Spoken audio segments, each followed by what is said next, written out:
فاتحہ۔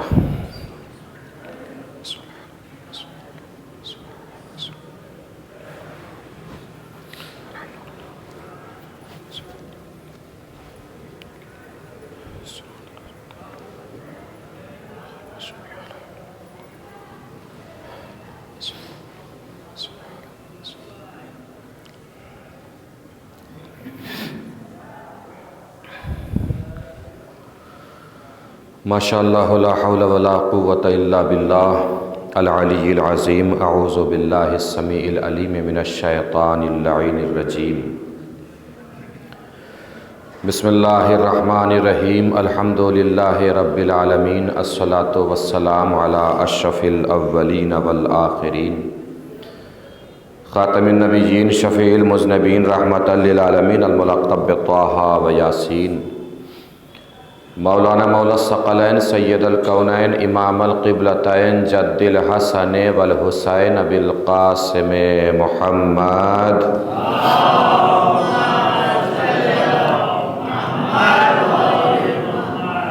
وعلی آلہ الطیبین الطاہرین المعصومین المظلومین المنتخبین المنتجبین الغر المیامین، ولعنۃ اللہ الدائمۃ الباقیۃ علی اعدائہم وقتلتہم وغاصب حقوقہم ومنکر فضائلہم ومصائبہم من الآن الی قیام یوم الدین۔ اما بعد، فقد قال اللہ الحکیم فی القرآن الکریم۔ بسم اللہ الرحمن الرحیم۔ قل لا اسألکم علیہ اجرا الا المودۃ فی القربی۔ صلوات پڑھیں بر محمد وآلہ۔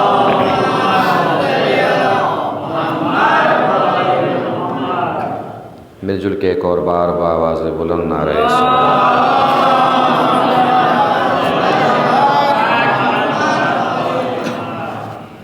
جیسا کہ آپ تمام حضرات کے علم میں ہے کہ شہزادی سلام اللہ علیہا سے مخصوص ان مجالس کا موضوع گفتگو قرآن مجید کی وہ آیات کریمہ ہیں کہ جو شہزادی سلام اللہ علیہا کی شان بابرکت میں نازل ہوئی ہیں۔ بہت ساری آیات آپ حضرات کی سماعتوں کے نظر کرنے کا شرف حاصل ہوا۔ آیہ مودت، آیہ تطہیر، آیہ مباہلہ، آیہ اطعام، آیہ شکر، یہ سب آیات کریمہ آپ حضرات کے دربار سماعت میں پہنچانے کی سعادت حاصل کی کہ جو مخصوص ہیں بالواسطہ یا بلا واسطہ خاتون جنت سلام اللہ علیہا سے، یعنی کچھ آیات وہ ہیں کہ جو شہزادی سے مخصوص ہیں، کچھ آیات وہ ہیں کہ جو اہل بیت کی شان میں نازل ہوئی ہیں، اور ان کی مرکز اور محور شہزادی فاطمہ زہرا سلام اللہ علیہا ہے۔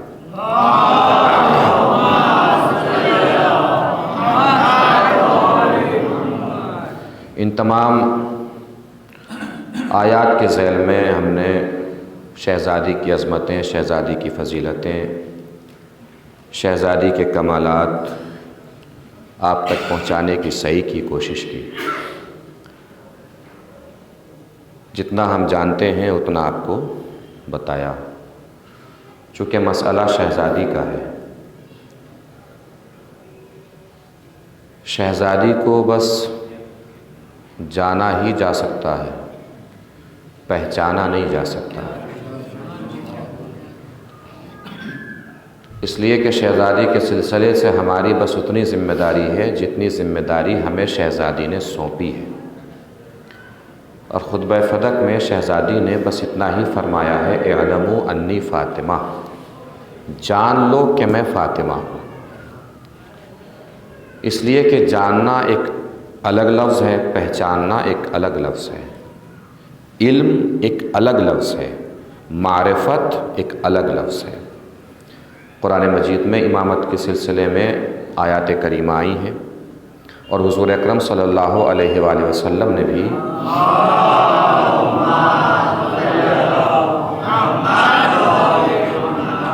حدیث مبارک کے ذریعے سے امامت کے مضمون کو آشکار کیا ہے، بیان کیا ہے، یہ فرما کر کہ من مات ولم یعرف امام زمانہ مات میتۃ جاہلیہ، کہ جو مر جائے اور اپنے زمانے کے امام کو نہ پہچانے وہ جاہلیت کی موت مرا ہے۔ تو امامت کے لیے کیا ہے؟ پہچاننا ہے ہمیں۔ امام جعفر صادق علیہ السلام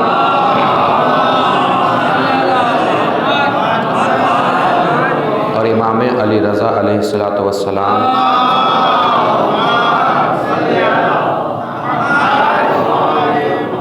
دونوں اماموں سے یہ حدیث منسوب ہے کہ ہم تم پر اللہ کی حجت ہے اور ہماری دادی فاطمہ ہم پر حجت ہے۔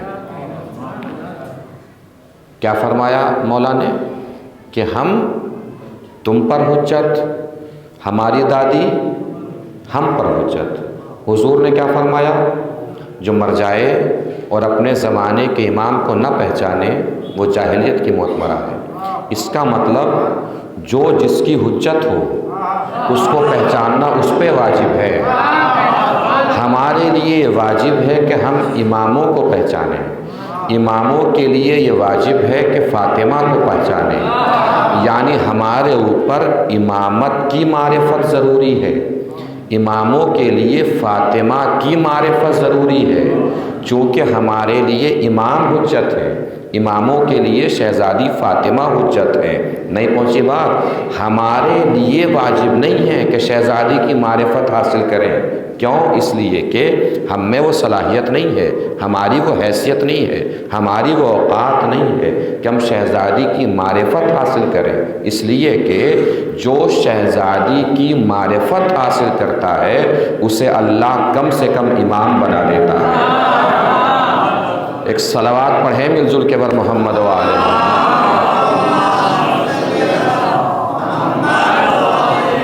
تو ہمیں جاننا ہے۔ اب آئیے، مضمون اور موضوع آپ کے ذہن میں ہے کہ وہ آیات کریمہ جو شہزادی سے منسوب ہے۔ بہت ساری آیات کا ہم نے ذکر کر لیا ہے۔ ایک سورہ ہے، سورہ مبارکہ کوثر، مخصوص ہے شہزادی سے۔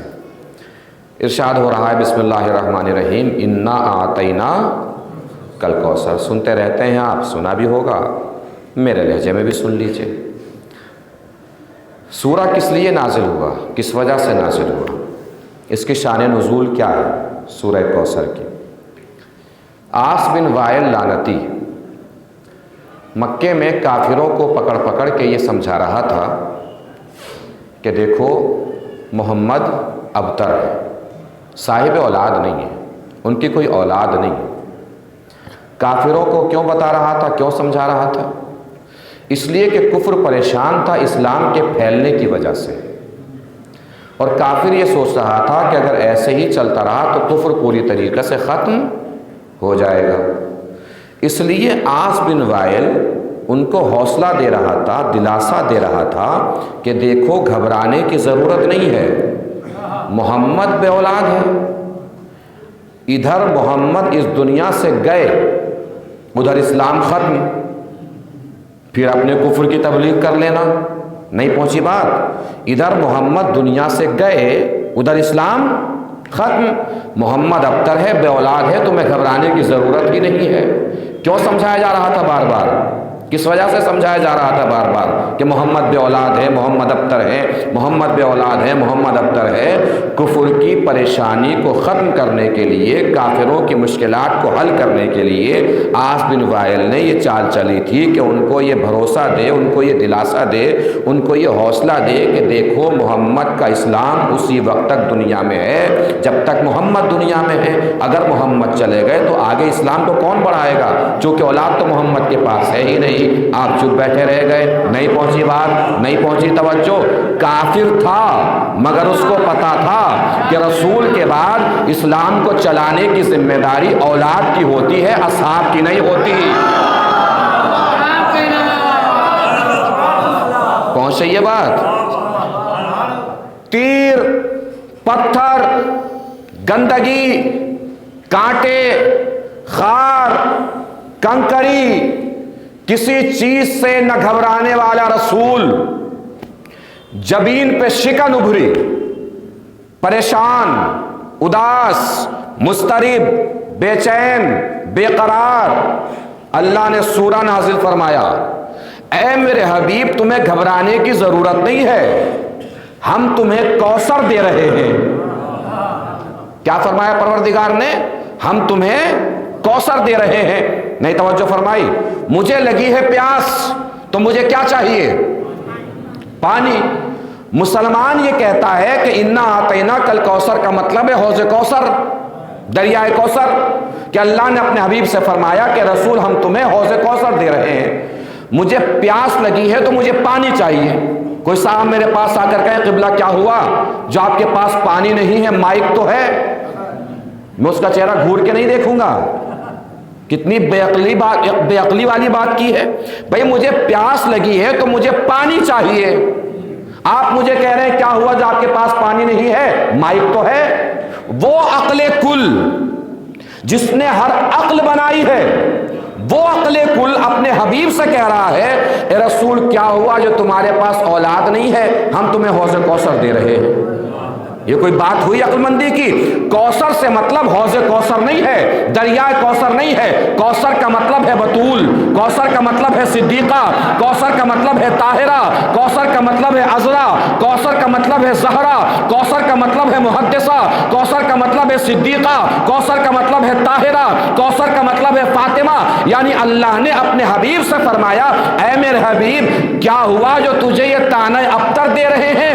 ہم تجھے فاطمہ کی شکل میں نسل کوثر عطا کر رہے ہیں، ہم تجھے فاطمہ کی شکل میں نسل کوثر عطا کر رہے ہیں۔ کوثر کا مطلب ہے کثرت نسل۔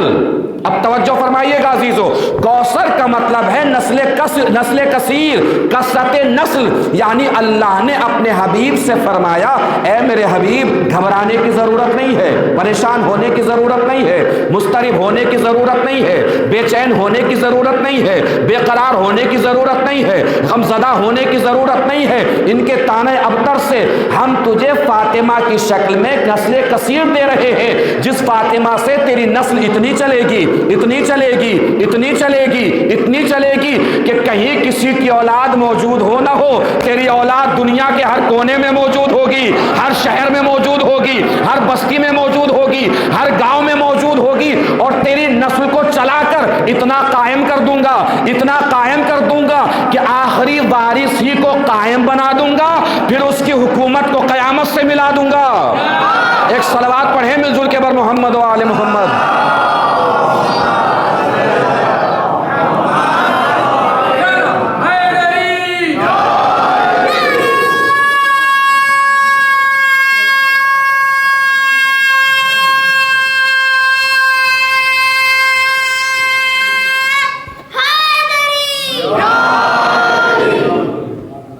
اور جس دن وہ آئے گا فاطمہ کا پوتا، اس دن آتے ہی پتا چل جائے گا کہ یہ فاطمہ ہی کا بیٹا ہے۔ کیسے پتا چلے گا؟ مصلی پانی پہ بچھائے گا، جیسے ہی مصلی پانی پہ بچھے گا فوراً خبر ہو جائے گی صاحبان شعور کو کہ یہ فاطمہ ہی کی نسل سے ہے، فاطمہ ہی کا بیٹا ہے۔ چونکہ دو چیزیں ایسی ہیں جن کو انسان کبھی روک نہیں سکتا، جن پہ انسان کا کبھی اختیار نہیں ہو سکتا، جن پہ انسان کا کبھی کنٹرول نہیں ہو سکتا، ایک موت، ایک پانی۔ بھائی دادی نے ملک الموت کو دروازے پہ روک کر بتایا کہ موت پر بھی ہمارا قبضہ ہے، پوتا پانی پہ مصلح بچھا کے بتائے گا کہ پانی بھی ہمارے قبضے میں ہے۔ کہاں بچھے گا مصلح؟ کہاں بچھے گا؟ پانی پر ہی کیوں؟ پروردگار مصلح بچھوانا تھا کعبے کی چھت پہ بچھواتا، بیت المقدس میں بچھواتا، یہ مصلح پانی پہ بچھانے کی کیا ضرورت؟ اللہ شاید جواب دے گا اسے صرف مصلح نہ سمجھو، یہ امامت کی مسند ہے۔ پروردگار مسندیں بھی تو پانی پہ نہیں بچتی، مسند بھی یا تخت پر بچتی ہے یا منبر پر بچتی ہے۔ اللہ شاید جواب دے تم نے دیکھا نہیں، ہم نے امامت کی مسند پہلے تخت پر ہی بچھائی تھی، ہم نے امامت کی مسند پہلے منبر پر ہی بچھائی تھی۔ لوگ کودے تخت پہ بیٹھ گئے، لوگ کودے منبر پر بیٹھ گئے، توجہ دیجیے گا عزیزو، لوگ کودے تخت پہ بیٹھ گئے، لوگ کودے منبر پر بیٹھ گئے۔ اس بار امامت کی مسند نہ تخت پر بچھاؤں گا نہ منبر پر بچھاؤں گا، اس بار امامت کی مسند پانی پہ بچھاؤں گا، پھر کہوں گا اب جس میں ہمت ہو بیٹھ کے دکھا۔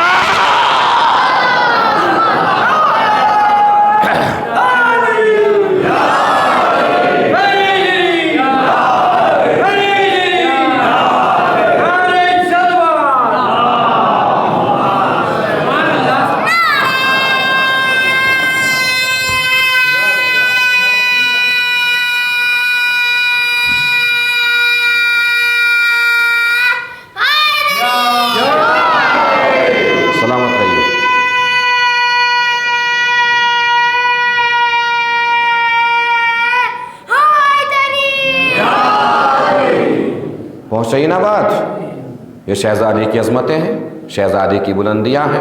اب آئیے یہاں سے پوری طریقے سے میرے ساتھ جڑ جائیے گا، عظیم گفتگو کی طرف ہم انشاءاللہ چلیں گے اور آپ کو پہنچائیں گے۔ کوثر سے مراد کون ہے؟ شہزادی فاطمہ۔ یہ بات طے ہو گئی نا؟ اب کوثر کو گرامر کے اعتبار سے دیکھیں، عربی قاعدے کے اعتبار سے۔ میں آپ کو گرامر سناؤں گا، آپ کو شہزادی کی عظمت سوچنی ہے۔ جب شہزادی کی عظمتوں تک ذہن پہنچ جائے تو اپنی آواز مجھ تک پہنچانے کی کوشش بھی کرنی ہے تاکہ مجھے پتہ چل جائے کہ آپ تک میری بات پہنچ رہی ہے۔ کوثر عربی گرامر کے اعتبار سے مصدر ہے۔ مصدر عربی گرامر میں ایسے لفظ کو کہتے ہیں کہ جس سے سب لفظ نکلیں، وہ خود کسی سے نہ ہو، جو پہنچتا رہے شہزادی کی عظمتوں تک مجھے بتاتا رہے۔ کوثر کیا ہے؟ مصدر۔ مصدر وہ لفظ ہے جس سے سب لفظ ہوں، وہ خود کسی سے نہ ہو۔ کوثر سے مراد ہے فاطمہ، اسی لیے آپ نے دیکھا نہیں ہر معصوم کا نور کسی نہ کسی معصوم کے صلب سے ہوتا ہوا رسول تک پہنچا ہے۔ تنہا فاطمہ کا نور تھا جس کو لینے کے لیے اللہ نے اپنے رسول کو آسمان کی بلندی پہ بلایا، یعنی فاطمہ سے 11 امام ہیں، فاطمہ خود کسی سے نہیں ہے، فاطمہ سے 11 امام ہیں۔ اب آئیے متوجہ ہوئیے گا عزیزو، کسے بلایا اللہ نے؟ رسول کو، اور قرآن میں اس کا اعلان بھی کیا، بسم اللہ الرحمن الرحیم، سبحان الذی اسری بعبدہ لیلا من المسجد الحرام الی المسجد الاقصی الذی بارکنا حولہ لنریہ من آیاتنا۔ پاک و پاکیزہ ہے وہ ذات جو لے گئی اپنے بندے کو راتوں رات، کہاں سے؟ مسجد حرام سے، کہاں تک؟ مسجد اقصی تک۔ توجہ ہی نہیں فرمائی آپ نے۔ رسول جا رہے ہیں نور فاطمہ کا تحفہ لینے، کہاں سے جا رہے ہیں؟ مسجد حرام سے۔ کہاں تک جا رہے ہیں؟ مسجد اقصی تک۔ اب جس کی تاریخ پہ جتنی جلدی نظر پہنچائے اتنی جلدی مجھے بتا دے کہ اس کی نظر کو کیا دکھائی دے رہا ہے، اور تاریخ کا کون سا دریچہ دکھائی دے رہا ہے، کون سی جدار دکھائی دے رہی ہے، کون سا دروازہ دکھائی دے رہا ہے۔ اگر پہنچے تو پوری طاقت طاقت سے بتائیے گا، رسول جا رہے ہیں نور فاطمہ لینے، اور اللہ سفر بیان فرما رہا ہے۔ سفر میں کیا بیان فرما رہا ہے؟ کہاں سے کہاں لے گیا؟ مسجد حرام سے مسجد اقصیٰ تک، یعنی نور فاطمہ لینے کا سفر اللہ نے اپنے رسول کا کرایا۔ کہاں سے؟ مسجد سے مسجد تک، مسجد سے مسجد تک، مسجد سے مسجد تک۔ اس کا مطلب یہ ہے کہ اللہ نے بتانا یہ چاہا کہ شہزادی فاطمہ کی عظمتوں کا مرکز مسجد ہوگا، شہزادی فاطمہ کی فضیلتوں کا مرکز مسجد ہوگی۔ مسجد ہے فضیلت فاطمہ کا مرکز۔ اسی لیے آپ نے دیکھا نہیں، نبی کی مسجد سے سب کے دروازے بند کرا دیے گئے، تنہا فاطمہ کا دروازہ کھلا رکھا۔ کس کا دروازہ کھلا رکھا؟ کس کا دروازہ؟ فاطمہ کا دروازہ۔ نہیں پہنچی بات، اصحاب آئے بھی، صحابیوں نے کہا بھی یا رسول اللہ بس تھوڑا سا جھانک لیا کریں گے، پروردگار نئے نئے مسلمان ہیں، کہیں ناراض نہ ہو جائیں، کہے تو کچھ کروں ان کے لیے۔ پروردگار کا جواب آیا نہیں، ناراض ہونے ہو تو ہو جائیں، لیکن کھلے گا صرف فاطمہ کا دروازہ۔ نہیں توجہ فرمائی، ناراض ہوتے ہیں تو ہو جائیں، کھلے گا صرف فاطمہ کا دروازہ۔ اس کا مطلب اللہ کی سنت بھی یہی ہے، دنیا چاہے ناراض ہو بس فاطمہ راضی ہو جائے، دنیا چاہے ناراض ہو بس فاطمہ راضی ہو جائے۔ بھائی کربلا معلی سے پہلے سن 61 ہجری سے پہلے عظمتوں کے دو ہی مقام تھے، ایک کعبہ ایک مسجد۔ پہنچ سے یہ بات، 61 ہجری سے پہلے عظمتوں کے دو ہی معتبر مقام تھے، ایک کعبہ ایک مسجد، ایک کعبہ ایک مسجد، ایک کعبہ ایک مسجد، اور دونوں کا تعلق ہی فاطمہ سے۔ بھائی دو در کھلے، کعبے میں علی کا در، مسجد میں فاطمہ زہرا کا در۔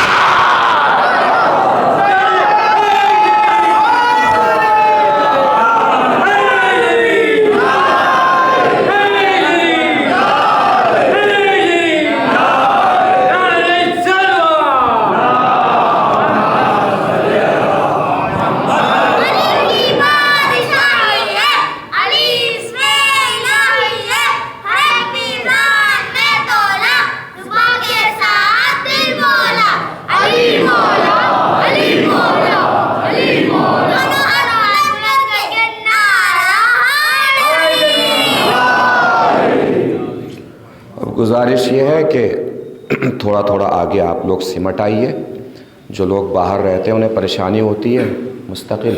پر محمد والے محمد تلوار،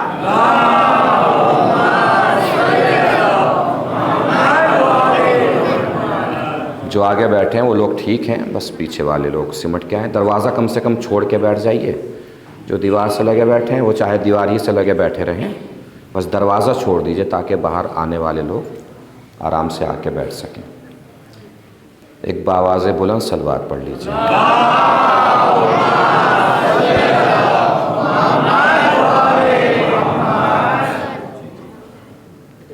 پہنچے ہی نا بات، شہزادی کی عظمتیں، شہزادی کی بلندی، شہزادی کی فضیلتیں۔ اب ایک جملہ آپ کہیں تو بہت آرام سے کہوں، اور پہنچ جائے تو پوری طاقت سے بتانا۔ ادھر جو بچے بیٹھے ان سے بھی گزارش ہے کہ مجلس ہی سنتے رہیں، جب آ گئے ہیں مجلس تک تو آرام سے ایک جملہ سن لیجئے۔ کسی کا بھی دروازہ نہیں کھلے گا مسجد میں، کسی کا بھی نہیں، کسی کا بھی نہیں، نہ کسی صحابی کا دروازہ کھلے گا، نہ کسی دوست کا دروازہ کھلے گا، نہ کسی یار کا دروازہ کھلے گا، نہ کسی ساتھی کا دروازہ کھلے گا، نہ کسی چاچی کا دروازہ کھلے گا، نہ کسی پھوپھی کا دروازہ کھلے گا، نہ کسی خالہ کا دروازہ کھلے گا۔ خالہ کی کیا حیثیت ہے جب اماں کا دروازہ نہیں کھل سکتا؟ پہنچی نا بات، کسی کا دروازہ نہیں کھلے گا، اس لیے کہ عظمتوں کی مرکز ہیں شہزادی کے لیے مسجد ہے۔ اب تھوڑا سا اور بلند ہو جائیے، بہت اطمینان سے سنتے چلیے، جیسے سماعت فرما رہے ہیں بہت خوبصورت سماعت فرما رہے ہیں۔ عربی گرامر کے اعتبار سے میں نے کیا عرض کیا؟ کوثر کیا ہے؟ مصدر۔ مصدر کس لفظ کو کہتے ہیں؟ جس سے سب لفظ نکلیں، وہ خود کسی سے نہ ہو۔ اس کا مطلب جو بھی مصدر ہوگا اس سے کوئی نہ کوئی لفظ نکلے گا۔ اب کوثر کس چیز کا مصدر ہے؟ کوثر سے کیا نکلتا ہے؟ کوثر مصدر ہے خیر کثیر کا۔ ہر خیر ملے گا کوثر سے، کوثر ہے فاطمہ۔ ہر خیر ملے گا۔ ادھر بچے بہت ڈسٹرب کر رہے ہیں، آپ میری طرف ہی دیکھتے رہیں، آپس میں بات نہ کریں۔ کوثر مصدر ہے کس چیز کا؟ خیر کثیر کا، یعنی ہر خیر ملے گا کوثر سے۔ کوثر ہے، ہر خیر ملے گا کوثر سے، کوثر ہے فاطمہ۔ اب خیر کیا چیز ہے؟ قرآن نے پھر آواز دی، بسم اللہ الرحمن الرحیم، وَرِزْقُ رَبِّكَ خَيْرٌ وَأَبْقَىٰ، تمہارے رب کا رزق خیر ہے، خیر ملے گا کوثر سے، کوثر ہے فاطمہ، یعنی جو بھی رزق ہے وہ سب فاطمہ سے ملے گا۔ دولت رزق، عزت رزق، جاہ و حشم رزق، اولاد رزق، بادشاہت رزق، سلطنت رزق، حکومت رزق، لباس رزق، کھانا رزق، پانی رزق، روٹیاں رزق، رزق ملے گا کوثر سے، کوثر ہے فاطمہ۔ یعنی اب کسی کو دولت چاہیے، جائے در فاطمہ پر، عزت چاہیے، جائے در فاطمہ پر، اولاد چاہیے، جائے در فاطمہ پر، حکومت چاہیے، جائے در فاطمہ پر، عظمت چاہیے، جائے در فاطمہ پر، کھانا چاہیے، جائے در فاطمہ پر، پانی چاہیے، جائے در فاطمہ پر، روٹیاں چاہیے، جائے در فاطمہ پر، روٹیاں چاہیے، جائے در فاطمہ پر، روٹیاں چاہیے، جائے در فاطمہ پر۔ اس لیے آپ نے دیکھا نہیں، آسمان کے فرشتے روٹیاں لینے رسول کے در پہ نہیں گئے، فاطمہ کے دروازے پر آئے۔ رسول کے دروازے پر نہیں گئے، فاطمہ کے دروازے پر آئے، لے گئے روٹیاں آسمان کے فرشتے۔ کہاں سے لے گئے؟ شہزادی کے دروازے سے۔ کہاں لے گئے؟ ہر عالم کیا بتاتا ہے، ہر ذاکر کیا بتاتا ہے، ہر مولوی کیا بتاتا ہے؟ کہاں لے گئے روٹیاں؟ جنت میں لے گئے۔ جنت میں لے جا کے رکھی گئی فاطمہ کی روٹیاں۔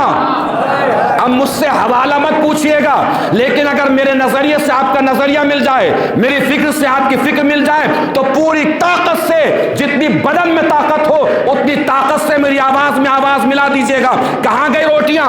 جنت میں۔ حوالہ تو نہیں ہے میرے پاس، لیکن میرا دل کہہ رہا ہے کہ ہو سکتا ہے اللہ نے جنتیوں کے جنت میں جانے سے پہلے ان کے کھانے پینے کا انتظام کر دیا۔ پہنچے بات تو پوری طاقت سے بتانا ہے، بھائی انتظام کیا گیا جنتیوں کے کھانے پینے کا، اور روٹی آ گئی فاطمہ کے دروازے سے، یہ بتانے کے لیے کہ سنبھل جاؤ، اس دنیا میں بھی فاطمہ کے ٹکڑوں پر پلے ہو، اس دنیا میں بھی فاطمہ کے ٹکڑوں پر پلو گے۔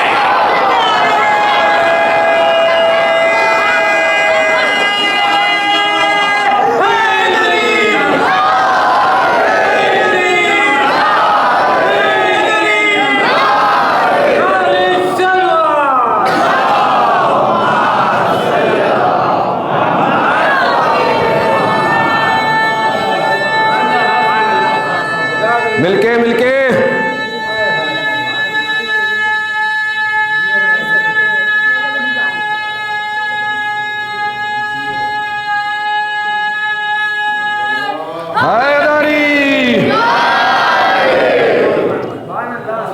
ایک صلوات پڑھیں مل جل کے بر محمد و آل محمد۔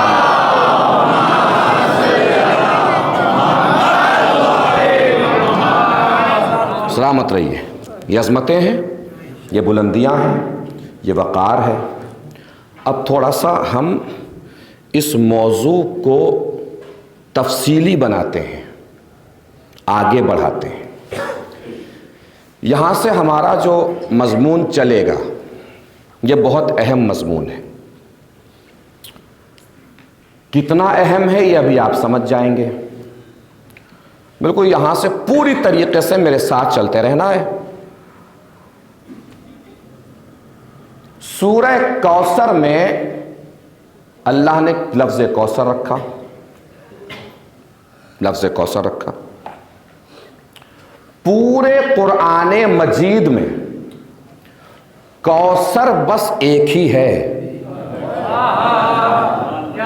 پورا قرآن دیکھ جائیے، کوثر بس ایک ہی ہے۔ توجہ ہی نہیں فرمائی آپ نے۔ پورے قرآن میں کوثر بس ایک ہی ہے، کوثر بس ایک ہی ہے، کوثر بس ایک ہی ہے، جو کہ منسوب ہے فاطمہ سے۔ اللہ نے قرآن کو جب دوسرا کوثر نہیں دیا تو رسول کو دوسری بیٹی کہاں سے دے گا؟ سلامت رہیے۔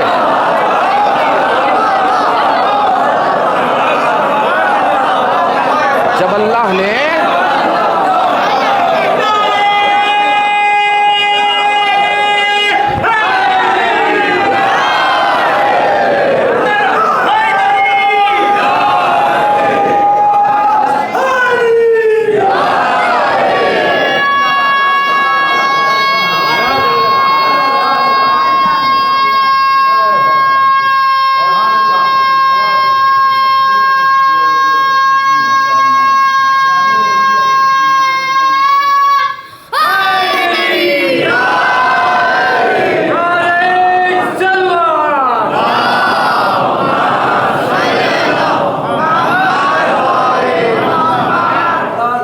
صرف ایک ہی بیٹی تھی رسول کی، فاطمہ۔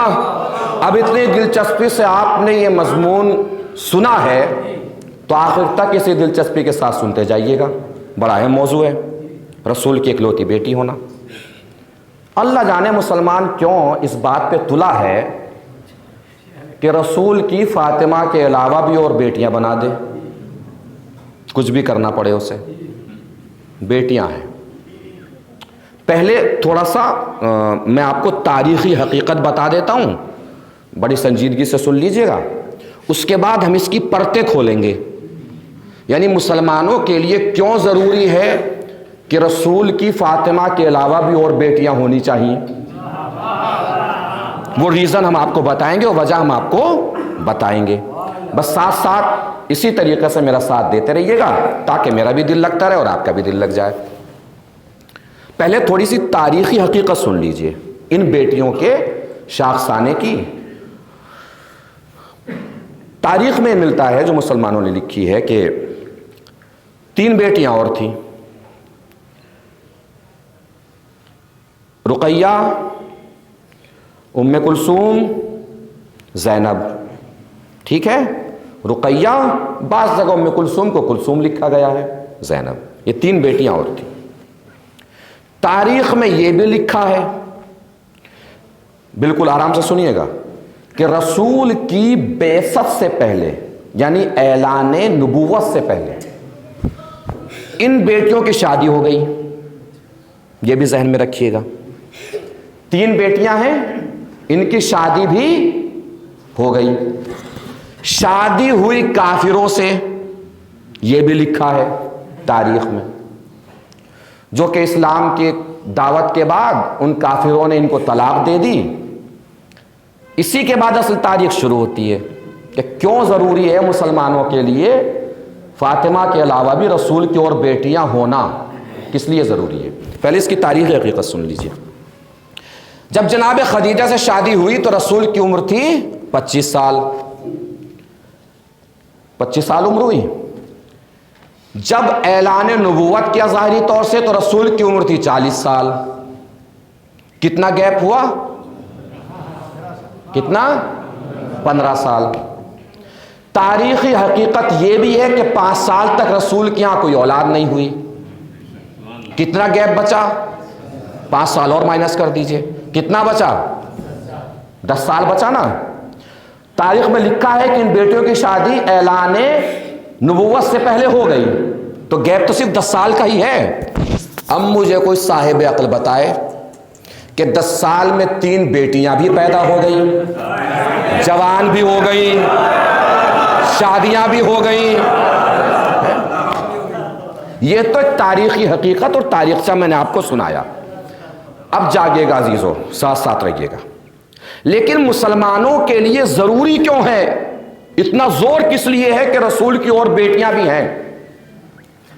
اسی تاریخ میں یہ بھی لکھا ہے، تبت یدا ابی لہب جب آیہ کریمہ آئی ہے، چونکہ ابو لہب کے بھی ایک بیٹے سے مسلمانوں نے لکھا ہے کہ بیٹی کی شادی ہوئی،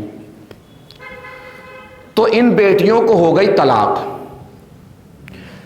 پھر ان کی یعنی رقیہ اور کلثوم کی یکے بعد دیگر ہے، یعنی ایک کے بعد ایک شادی ہوئی خلیفہ ثالث یعنی حضرت عثمان غنی سے۔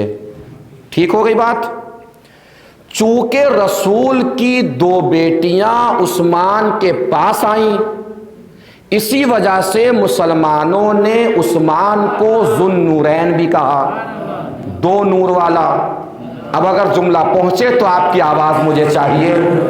رسول کی بیٹیوں سے شادی ہونے کے سبب عثمان کو نور والا وہ لوگ کہہ رہے ہیں جو آج تک خود رسول ہی کو نور نہیں سمجھتے۔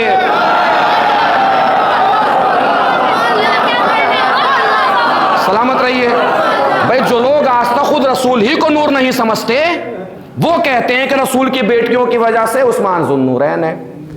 اب کچھ آپ کو سمجھ میں تو آ رہا ہوگا کہ یہ کیوں بنایا گیا ایسا پورا شاخسانہ؟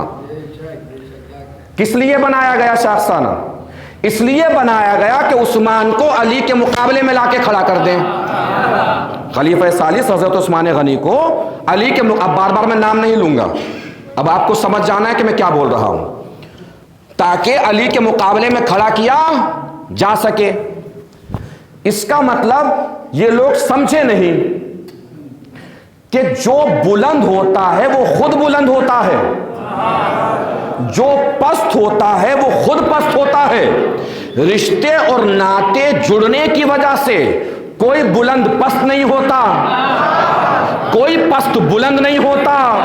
یقین نہ ہو تو قرآن سے پوچھو، آسیہ بلند تھی مگر بیوی تھی فرعون کی، بلند تھی تو بلند ہی رہی، پست سے رشتہ جڑنے کی وجہ سے پست نہیں ہوئی۔ جناب آسیہ نوح کی بیوی رابعہ کافرہ تھی مگر بیوی تھی نوح کی، پست تھی مگر نبی کی بیوی ہونے کے سبب بلند نہیں ہوئی۔ توجہ ہی نہیں فرمائی آپ نے۔ اور قرآن نے الگ الگ مناظر بھی بیان کیے، مثلا ضرب اللہ مثلا للذین کفروا امرأۃ نوح، اللہ نے نوح کی بیویوں کو کافروں کے لیے نمونہ بنایا۔ بیوی تھی نوح کی، نمونہ کس کے لیے؟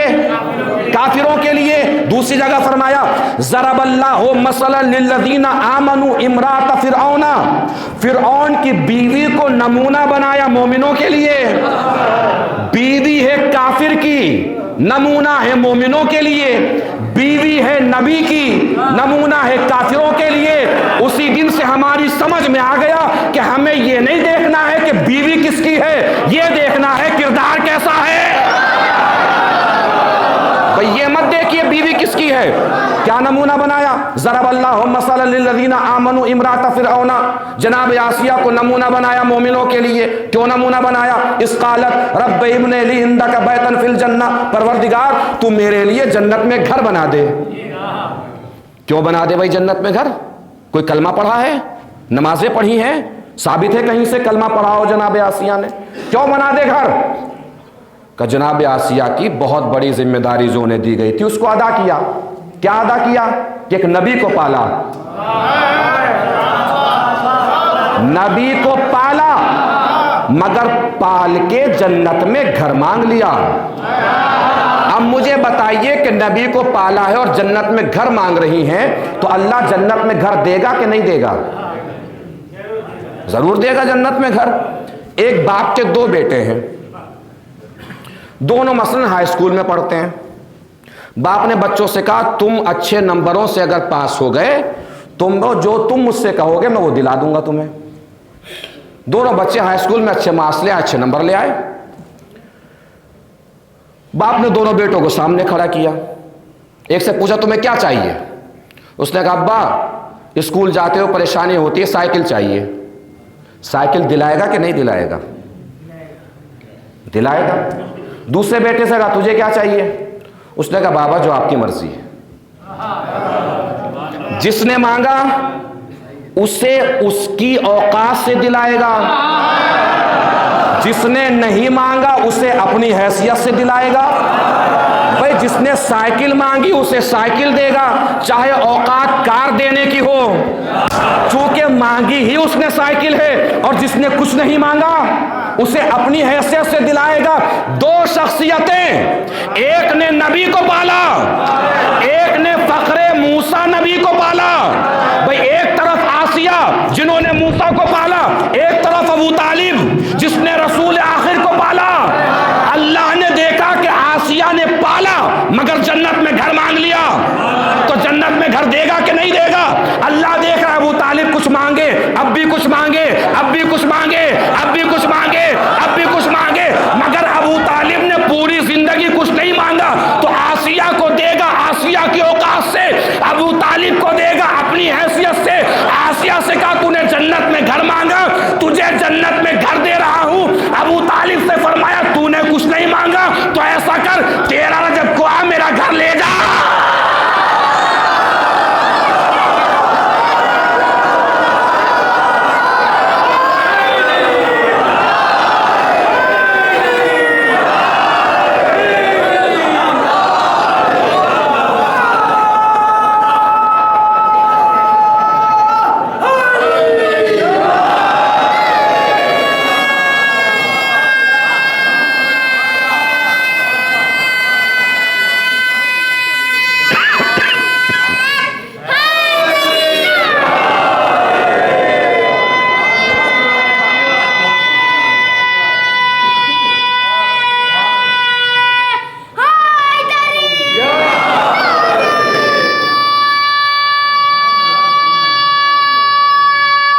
پیچھے بیٹھ جاؤ، پیچھے.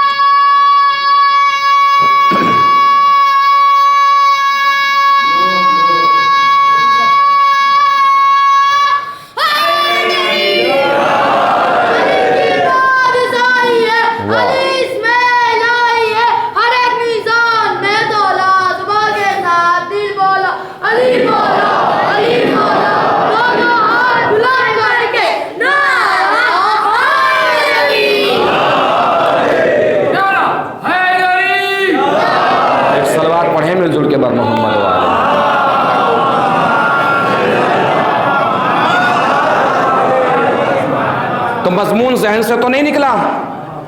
کیا مضمون چھیڑا؟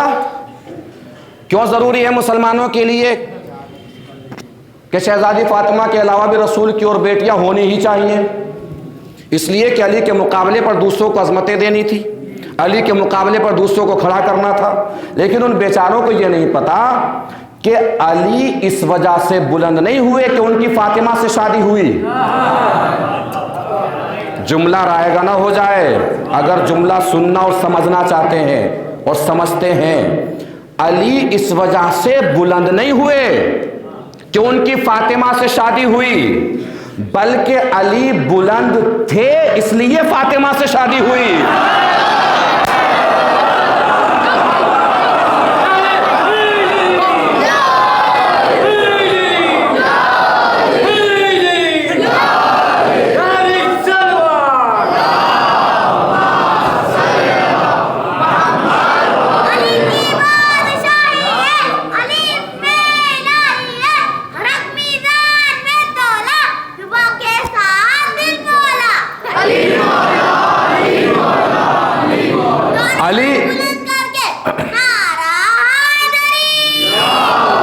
علی اس وجہ سے بلند نہیں ہوئے کہ رسول نے اپنی بیٹی ان سے بیاہی ہے، بلکہ رسول نے اپنی بیٹی علی سے اس لیے بیاہی ہے کہ علی تھے ہی بلند. یقین نہ ہو تو رسول کی حدیث سمجھیے، لولا علی لما کانا لفاطمہ کفن. اگر علی نہ ہوتے تو فاطمہ کے کوئی برابر نہ ہوتا. اگر علی نہ ہوتے تو فاطمہ کے کوئی برابر نہ ہوتا. اس کا مطلب فاطمہ کے برابر ہونے کے لیے علی ہونا ضروری ہے.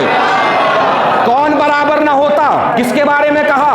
علی کے بارے میں کہا نا، کہ اگر علی نہ ہوتے تو فاطمہ کے کوئی برابر نہ ہوتا. کون ہے علی؟ علی، رازوں کا راز علی، انوار کا درخت علی، ملائکہ کا قائد علی، بیت المعمور علی، ولی الاولیاء علی، انجیل کا الیاء علی، زبور کا نغمہ علی، غفور کا پردہ علی، صاحب لواء علی، امام محشر علی، قسیم نار و جنت علی، چراغ ظلمت علی، مفسر قرآن علی، تاج ایمان علی، ابن عمران علی، قطب الاقطاب علی، حبیب الاحباب علی، ید اللہ علی، عین اللہ علی، وجہ اللہ علی، صدر اللہ علی، جنب اللہ علی، اسم اللہ علی، حسن اللہ علی، آدم کو معافی دلانے والا علی، نوح کی کشتی بچانے والا علی، ابراہیم کو آگ سے نکالنے والا علی، یوسف کو کنویں سے اٹھانے والا علی، جنت میں بھیجنے والا علی، دوزخ میں پھینکنے والا علی، کوثر کا ساقی علی، محشر کا سایہ علی، قبر کا نور علی۔ نانا یہ مت سمجھیے گا کہ میں لفظ ہی سنا رہا ہوں، میں بتانا یہ چاہ رہا ہوں کہ جب کوئی اتنا بڑا ہوتا ہے تو فاطمہ کے برابر آتا ہے۔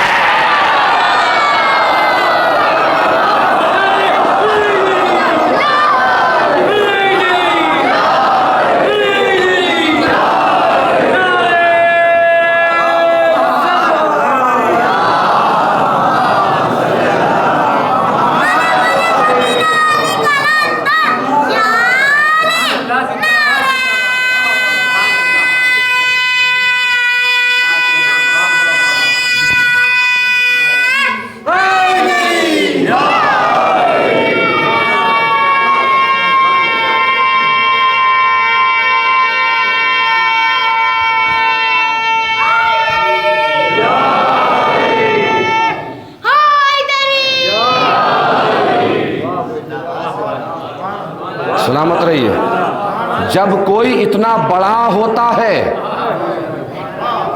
تو نبی کی نظر میں اس قابل ہوتا ہے کہ فاطمہ کے برابر آ سکے، اس لیے کہ نبی نے ہی فرمایا لولا علی لما کان لفاطمہ تکفن، اگر علی نہ ہوتے تو فاطمہ کے کوئی برابر نہ ہوتا۔ چلیے چھوڑیے، بات ہی ختم کرتے ہیں، کر لیتے ہیں بڑا دل، دل ہمارا بڑا ہی ہے، کر لیتے ہیں بڑا دل، مان لیتے ہیں رسول کی اور بھی بیٹیاں تھیں، لیکن اگر یہ مانے کہ رسول کی اور بھی بیٹیاں تھیں، اب جملہ تاریخی ہے اور آپ کی آوازیں بھی تاریخی ہونی چاہیے اگر جملہ پہنچ جائے۔ اگر مان بھی لیں کہ رسول کی اور بیٹیاں بھی تھیں تو ہمیں یہ پوچھنے کا حق تو ہے نا کہ اگر بیٹیاں اور بھی تھیں تو یہ بتائیے کہ بعثت سے پہلے پیدا ہوئی کہ بعثت کے بعد پیدا ہوئی؟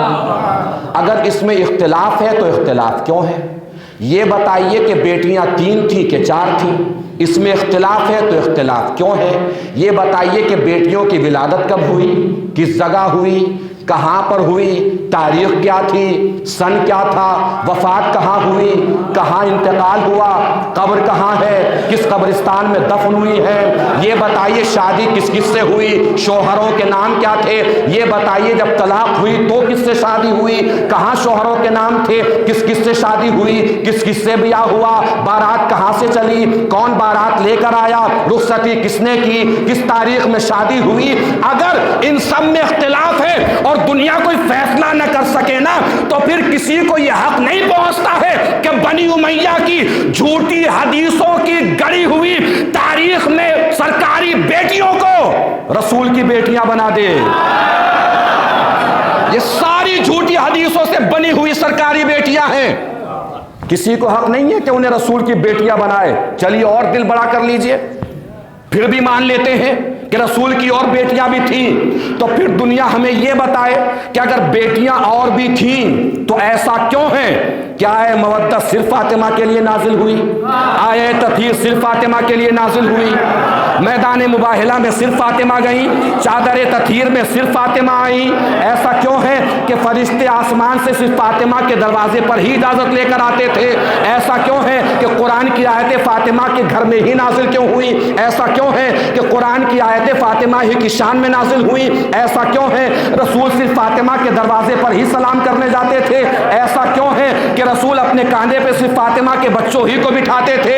ایسا کیوں ہے کہ رسول نے غدیر کے میدان میں صرف فاطمہ کے شوہر کو ہی کاندھے پہ بلند کیا ہے؟ ایسا کیوں ہے؟ بھئی اگر مان لے کہ بیٹیاں اور بھی تھی تو اس کا مطلب ساتھ میں یہ بھی ماننا پڑے گا کہ رسول کی اور بیٹیاں بھی اگر تھیں تو رسول کی کوئی بھی بیٹی فاطمہ جیسی نہیں. سلامت رہیے، بات پہنچے تو بتائیے.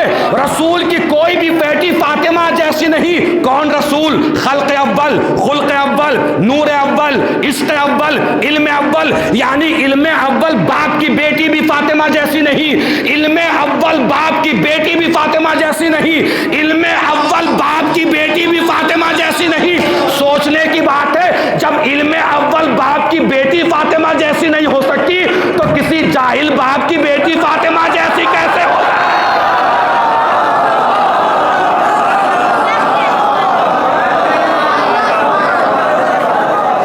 ایک صلوات پڑھیں مل جل کے بر محمد و آل محمد.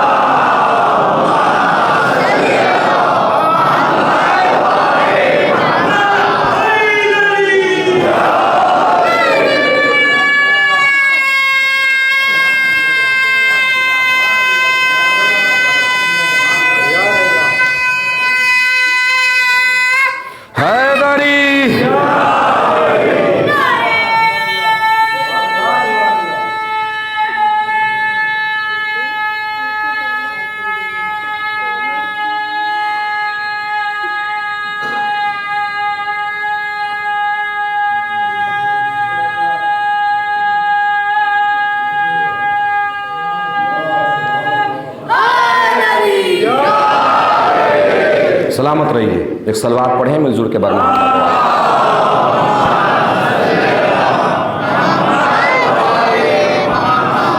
اب آخری مہر لگانے جا رہا ہوں کہ رسول کی صرف ایک ہی بیٹی تھی اور مہر تاریخی لگانے جا رہا ہوں. اب اس جملے کے اوپر آپ کے اٹھے ہوئے ہاتھ، بولتی ہوئی زبان، میری خطابت کو داد نہیں، رسول کے کوثر کو سلام ہوگا. بات پہنچے تو پوری طاقت سے بتانا ہے. 4 بیٹیاں تھیں کہ جی 4 تھیں کہ نواسے کتنے تھے؟ توجہ عزیزو، بیٹیاں اگر 4 تھیں تو یہ بتائیے نواسے کتنے تھے؟ توجہ دیجیے گا آخری پر تک. جو باہر بیٹھے ہوئے اپنے آپ کو اندر ہی سمجھے، وہیں سے بتا دیں. بیٹیاں 4 تھیں تو نواسے کتنے تھے؟ کہ نواسے تو 2 ہی تھے. تاریخ آپ کی، روایت آپ کی، حدیثیں آپ کی، دربار آپ کا، بادشاہ آپ کے، کتابیں آپ کی، بازار میں آپ لے کر آئے. بھائی جن کتابوں میں جھوٹی حدیث گڑھ کر یہ لکھ دیا تھا کہ رسول کی اور بھی بیٹیاں تھیں، ان میں ہمت ہوتی تو لکھتے کہ حسن و حسین کے علاوہ اور بھی نواسے تھے رسول کے. لیکن ہم جھوٹی روایت، جھوٹے راوی، درباری مولویوں کی حقیقت کو جانتے ہیں اور ان کی مجبوری کو جانتے ہیں کہ حسن و حسین کے علاوہ نواسے لکھنا تو آسان تھا مگر رسول کی زلفیں ہاتھوں میں پکڑانا مشکل تھا.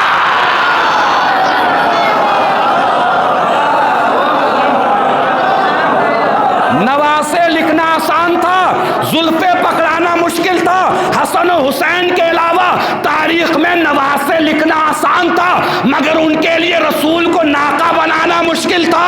حسن و حسین کے لیے، حسن و حسین کے سوا نواسے لکھنا آسان تھا مگر رضوان کو درزی بنا کے دروازے پہ بلانا مشکل تھا. یہ مجبوری تھی کہ بیٹیاں لکھ بھی دیا اگر تاریخ نے تو ہمت نہیں ہوئی کہ نواسے لکھ سکے، چونکہ ان عظمتوں پہ لے جا کے رسول نے رکھا ہے جن عظمتوں سے صرف حسن و حسین ہی پہچانے جا سکتے ہیں. کون سوار ہو سکتا ہے دوش رسول پر؟ یہ اہل بیت کی عظمتیں ہیں جن کی مرکز ہیں شہزادی فاطمہ، ایک ہی بیٹی رسول کی، اکلوتی بیٹی رسول کی، اکلوتی بیٹی. رسول کی صورت، رسول کی سیرت، رسول کی گفتار، رسول کی رفتار. پھر بھی کیا کیا گیا اس کے ساتھ؟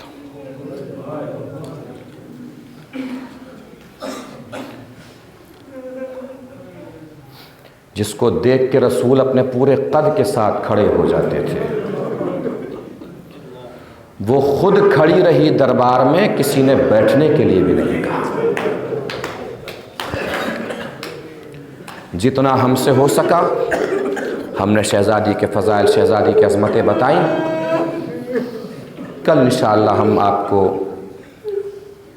ہر سال کی طرح آخری مجلس میں مقدمہ فدق سنائیں گے انشاءاللہ مکمل۔ شہزادی کھڑی رہی، بیٹھنے کے لیے بھی نہیں کہا کسی نے۔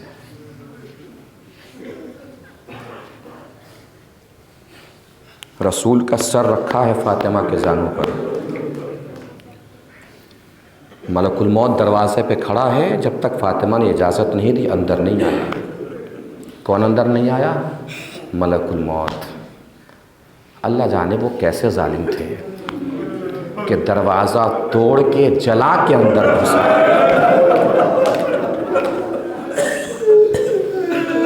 اور شہزادی آواز دیتی رہی، فضا دوڑو میرا محسن مارا گیا۔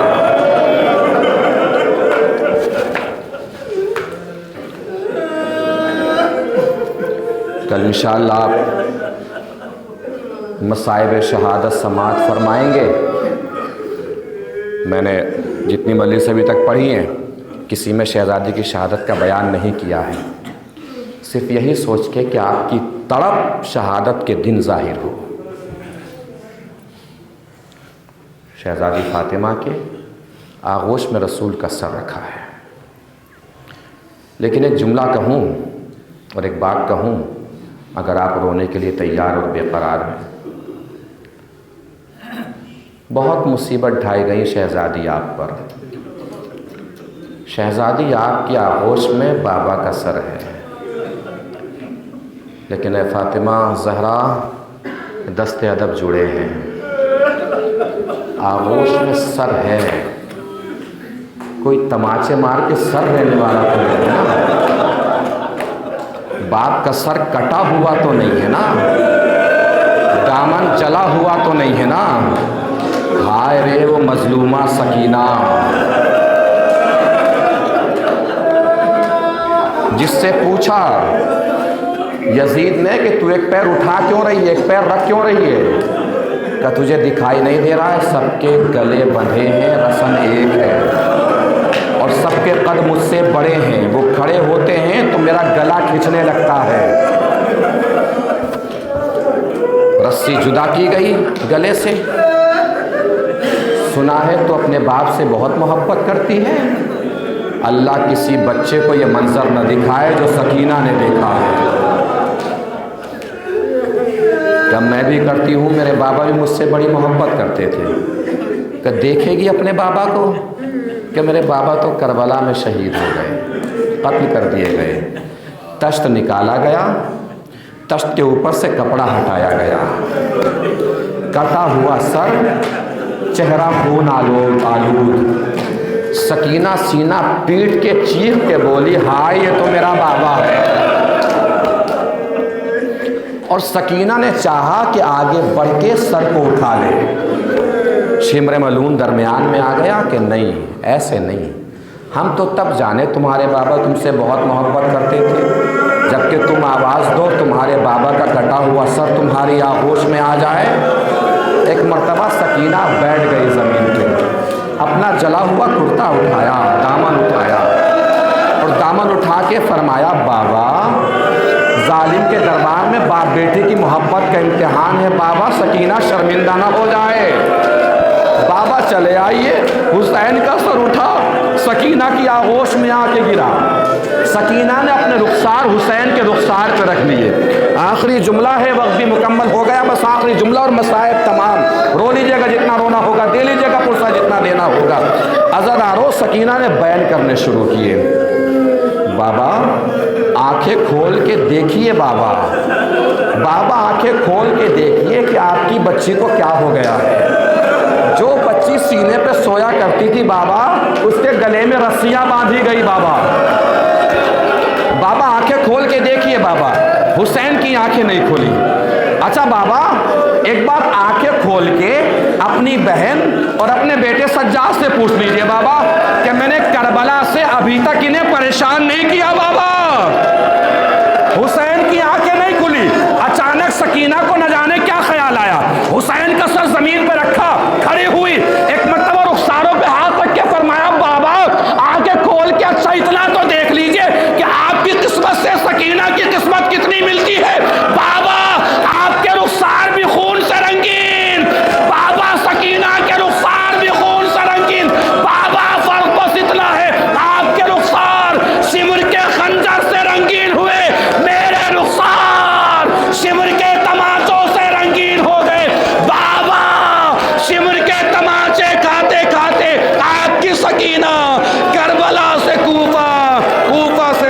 چلی آئی، بابا کوئی شکوہ نہ کیا نہ کوئی گلہ کیا بابا۔